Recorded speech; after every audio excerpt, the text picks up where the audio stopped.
Plants are essential to life on Earth. They provide us with oxygen, food and shelter. They also play a vital role in the balance of nature. Plants are able to reproduce in a variety of ways.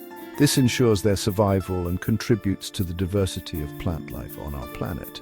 There are two main types of plant reproduction, sexual and asexual. Sexual reproduction involves the union of male and female gametes, resulting in offspring that are genetically diverse. Asexual reproduction, on the other hand, does not involve the union of gametes. Instead, offspring are produced from a single parent plant and are genetically identical to the parent. Plant reproduction is a fascinating process that is essential to the survival of plant life on Earth. Whether through the intricate dance of pollination or the simple division of a root, plants have evolved a remarkable array of strategies to ensure the continuation of their species. Asexual reproduction is a fascinating process where plants create offspring that are genetically identical to themselves. These clones are like nature's photocopies, preserving the parent plant's genetic blueprint in the next generation. This type of reproduction is especially beneficial in stable environments where a particular plant species thrives. Imagine a plant perfectly adapted to its environment. It receives just the right amount of sunlight, the soil composition is ideal, and there's ample water. In such a scenario, asexual reproduction ensures that the offspring inherit the same advantageous traits, giving them a high chance of survival. However, this lack of genetic diversity can be a disadvantage in changing environments. If a disease or pest affects the parent plant, it's likely to impact the clones as well, potentially wiping out a significant portion of the population. Despite this drawback, asexual reproduction is a testament to nature's ingenuity, allowing plants to multiply and thrive in environments that favor their unique adaptations. Nature has equipped plants with several ingenious methods of asexual reproduction, allowing them to spread their reach and multiply efficiently. One such method is vegetative propagation, where new plants sprout from existing vegetative structures like roots, stems, and leaves. It's like a plant giving birth to its own clones, ensuring the continuation of its lineage. Consider the humble potato a staple food for millions around the world. The potato tuber, essentially a modified stem, serves as a vessel for asexual reproduction. These tubers, with their eyes or buds, can sprout into new potato plants, demonstrating the remarkable ability of plants to regenerate from seemingly inert parts. Other examples of natural vegetative propagation include the rhizomes of ginger and turmeric, the bulbs of onions and garlic, and the runners of strawberry plants. These structures allow plants to efficiently produce offspring that are well suited to the existing environmental conditions. It's a testament to the elegance and effectiveness of nature's design in ensuring the survival and propagation of plant life. Humans, inspired by nature's ingenuity, have developed artificial methods to replicate and accelerate the process of asexual reproduction in plants. These methods, honed over generations of agricultural practice, allow us to cultivate plants with desirable traits, ensuring food security and the propagation of valuable species. One such method is cutting, where a portion of a parent plant, be it a stem, leaf, or root, is carefully removed and encouraged to develop roots. This technique is widely used for propagating a variety of plants, from roses and hibiscus to sugarcane and grapes. Grafting, another artificial method, involves joining a cutting, known as the scion, onto the stem of a rooted plant, the rootstock.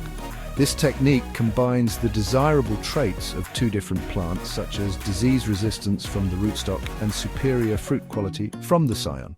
Layering, yet another method, involves inducing root development on a stem while it's still attached to the parent plant. These artificial methods highlight the close relationship between humans and plants and our ability to harness natural processes for our benefit.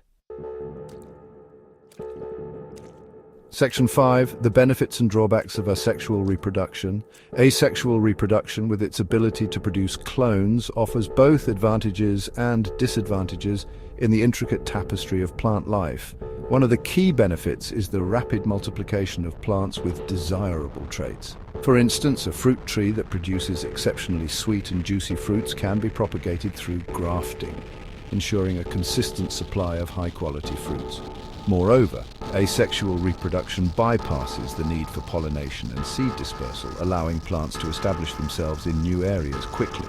This is particularly advantageous for plants growing in harsh environments where pollination might be unreliable or seed germination challenging. However, this lack of genetic diversity comes with a significant drawback: increased susceptibility to diseases. Since clones are genetically identical, a disease that affects one plant can quickly spread through the entire population, potentially decimating it. Therefore, maintaining a balance between asexual and sexual reproduction is crucial for the long-term survival and adaptation of plant species. Section 6.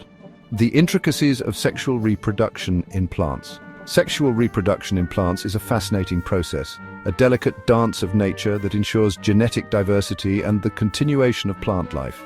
At the heart of this process lies the flower, a marvel of evolution designed to attract pollinators and facilitate the union of male and female gametes. Each part of the flower plays a crucial role in this intricate process. The sepals, often green and leaf-like, protect the developing bud, while the petals, with their vibrant colors and enticing fragrances, serve to attract pollinators like bees, butterflies, and birds. The stamens, the male reproductive parts, consist of the filament, a slender stalk, and the anther, where pollen grains are produced. The pistil, the female reproductive part, comprises the stigma, a sticky surface for receiving pollen. The style, a tube-like structure connecting the stigma to the ovary, and the ovary, which houses the ovules, each containing an egg cell. Understanding these intricate structures is key to appreciating the complexity of sexual reproduction in plants. Section 7. Pollination, a symphony of nature. Pollination, the transfer of pollen from the anther of a flower to the stigma of the same or another flower, is a crucial step in the sexual reproduction of flowering plants. It's a symphony orchestrated by nature, involving a diverse cast of characters from wind and water to insects, birds, and even bats.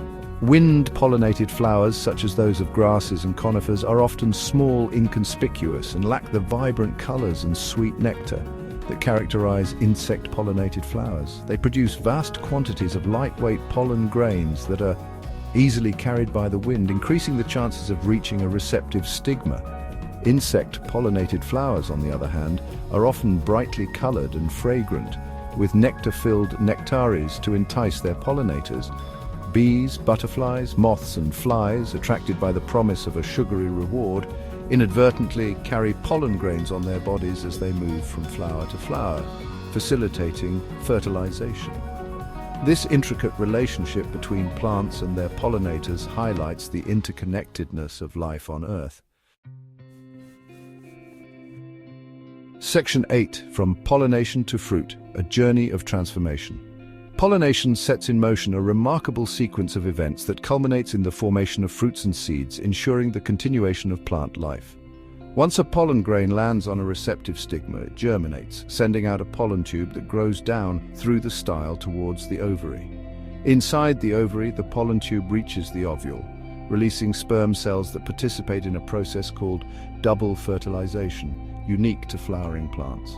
One sperm cell fertilizes the egg cell, forming a zygote that develops into the embryo, while the other sperm cell fuses with two polar nuclei, forming the endosperm, a nutritive tissue that nourishes the developing embryo. As the fertilized ovule develops into a seed, the ovary undergoes a remarkable transformation, swelling and ripening into a fruit.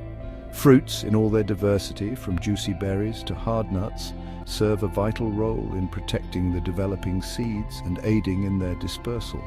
This intricate journey from pollination to fruit is a testament to the ingenuity of nature's design in ensuring the survival and propagation of plant life.